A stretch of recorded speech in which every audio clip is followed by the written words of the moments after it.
हम देखते हैं कि अर्थ में पेड़ पौधे पूरी तरह से खत्म हो चुके हैं, जिस वजह से अर्थ इनहेबिटेबल हो चुका है। यूटीएस नाम की कंपनी ऑर्बिट से बाहर अर्थ जैसा ही क्लोन बना चुकी है, जिसमें कई सारे ह्यूमंस नॉर्मल लाइफ जी रहे हैं, लेकिन ज्यादातर ह्यूमंस अब भी अर्थ में ही है और वहाँ हवा काफी बुरी हो चुकी है और वहाँ रहने वाले ह्यूमंस गरीबी भी फेस कर रहे हैं। इसके बाद हम यूटीएस कंपनी के मालिक सुलिवन को देखते हैं, जो कि कुछ रिपोर्टर्स को बता रहा है कि कैसे वो आर्टिफिशियल पेड़ पौधे बना सकता है। लेकिन तभी एक रिपोर्टर उसके काम में कमी निकालते हुए कहता है कि उसे अर्थ को रिस्टोर करना चाहिए और साथ में डिब्री के बारे में भी कहता है, जो कि स्पेस में बुलेट की स्पीड से भी तेज उड़ते हैं और इन्हीं को स्पेस स्वीपर्स अपनी जान जोखिम में डालकर साफ करते हैं, जिसके उनको काफी कम पैसे मिलते हैं। सुलिवन कहता है कि उसका प्लान परफेक्ट है और कहता है कि वो उससे इस बारे में प्राइवेट में बात करेगा। हम अर्थ में टे हो नाम के आदमी को देखते हैं, जो अपनी बेटी को ढूंढ रहा है। वो अथॉरिटीज को कुछ राइस देता है और उसे एक नई डेड बॉडी देखने के लिए अलाउ किया जाता है। टे हो देखता है कि ये भी उसकी बेटी नहीं है। अगले दिन एक डेब्री क्रैश होती है और कई सारे स्पेस स्वीपर्स उसे पकड़ने के लिए उसके पीछे पड़ते हैं, ताकि वो उसे बेचकर पैसा कमा सके।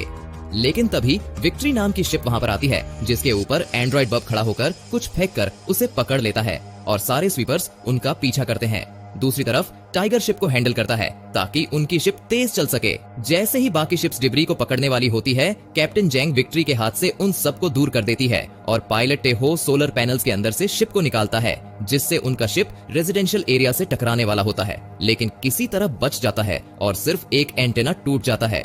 इसके बाद वो लोग फैक्ट्री जाते हैं, जहां टे हो सारा सामान बेचता है, लेकिन उसे काफी कम पैसे मिलते हैं और एंटेना तोड़ने की वजह से वो सभी लोग कर्जे में हैं।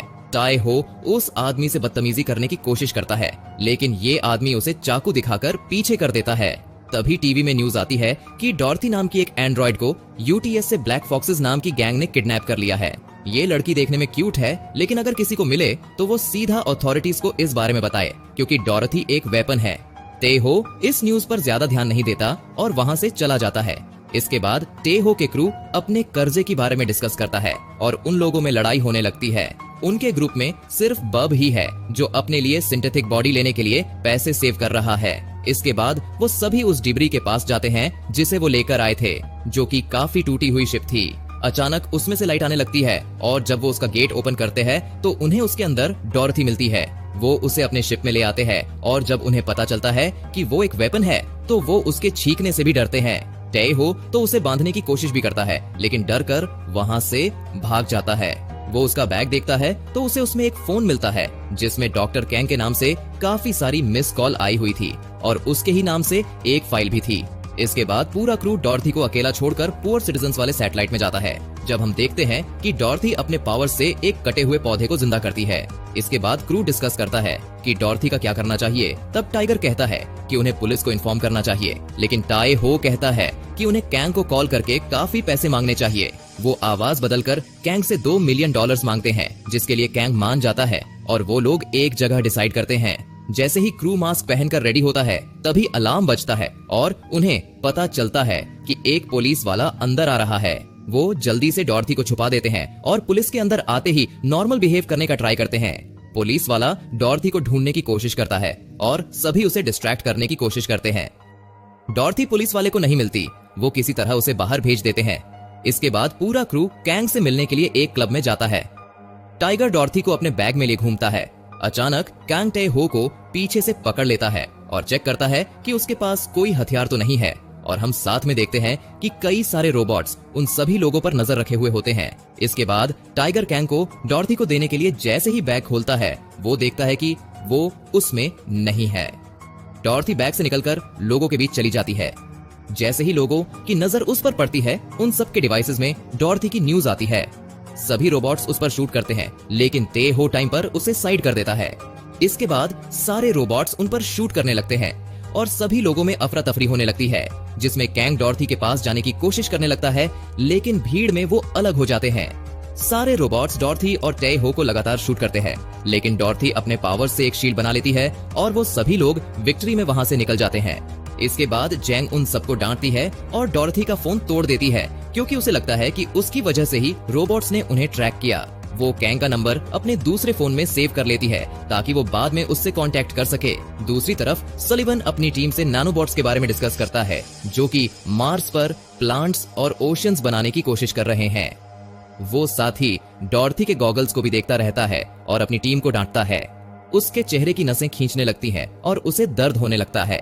वो अपने लोगों से कहता है कि उन्हें एविडेंस ढूंढने होंगे कि अर्थ पर जीवन की कोई उम्मीद नहीं है।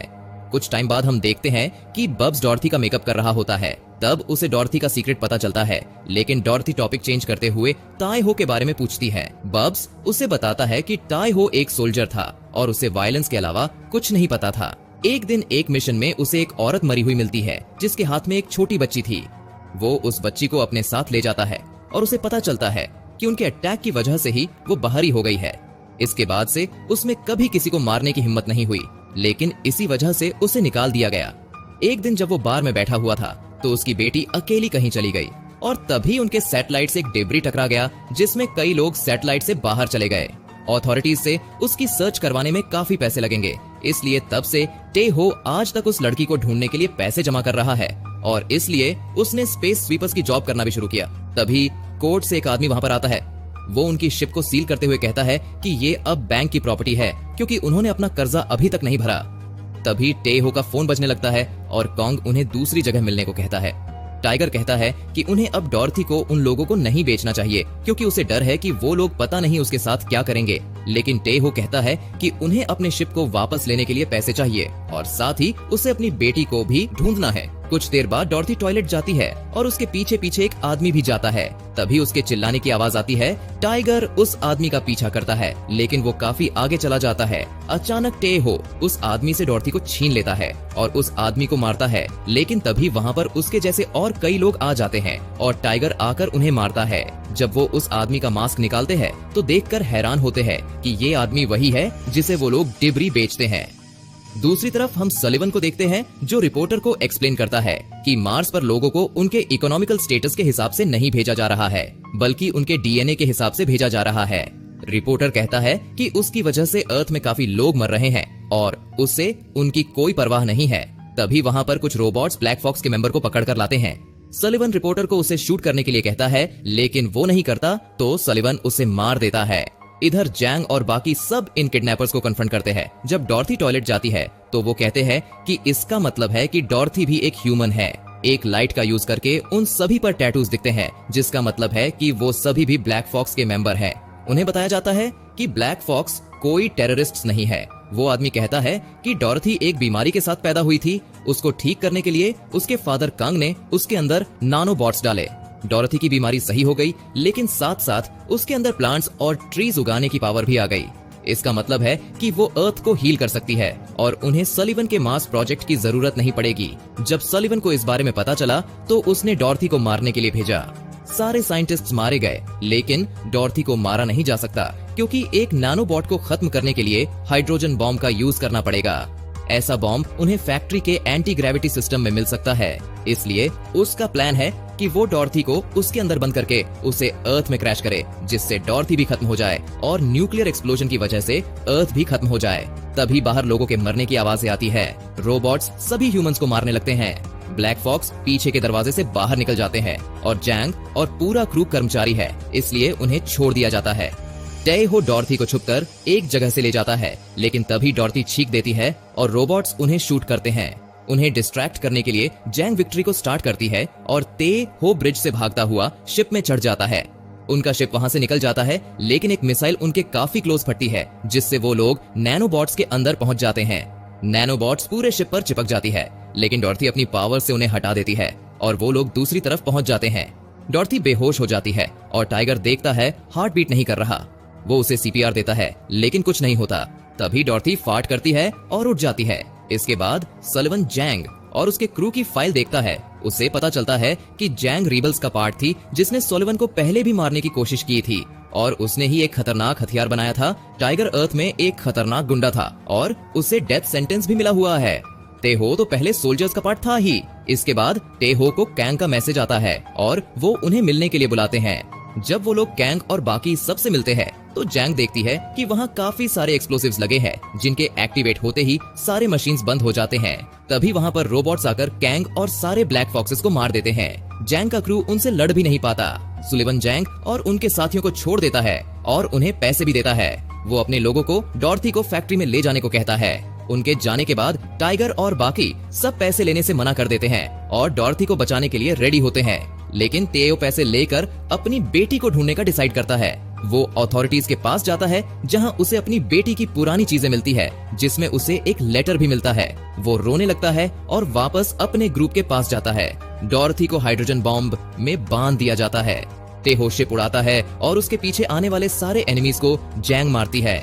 बब्स भी उसकी हेल्प करता है। वो लोग जल्दी से फैक्ट्री के अंदर पहुंच जाते हैं, जहां उन्हें डॉर्थी मिलती है। जैंग देखती है कि बॉम्ब फैक्ट्री के अंदर ही है। उन्हें उसे हैक करना होगा और डॉर्थी को उससे काफी दूर ले जाना होगा, जिससे उसके नैनोबॉट्स बचे रहे। तभी वहाँ पर एक रोबोट आ जाता है जो टेहो और जैंग को आसानी से मार देता है। बब्स भी उसके सामने टिक नहीं पाता, लेकिन टाइगर उससे काफी देर तक लड़ता है और आखिर में अपने कुल्हाड़ी से उसे खत्म कर देता है। इसके बाद वो लोग वहाँ से निकलते हैं और बाकी स्वीपर से कम्युनिकेट करके उन्हें सुलिवन का प्लान बताते हैं। उनके पीछे कई सारे रोबोट्स आते हैं। जैसे ही वो फैक्ट्री से बाहर निकलते हैं, वहाँ ढेर सारी स्वीपर्स उनकी हेल्प करने को खड़े थे। वो सभी रोबोट्स को मारते हैं, जिससे टेहो और उसका क्रू इजीली डॉर्थी को सेफ दूर लेकर जा रहे थे। उन्हें फैक्ट्री से बहुत दूर जाना था।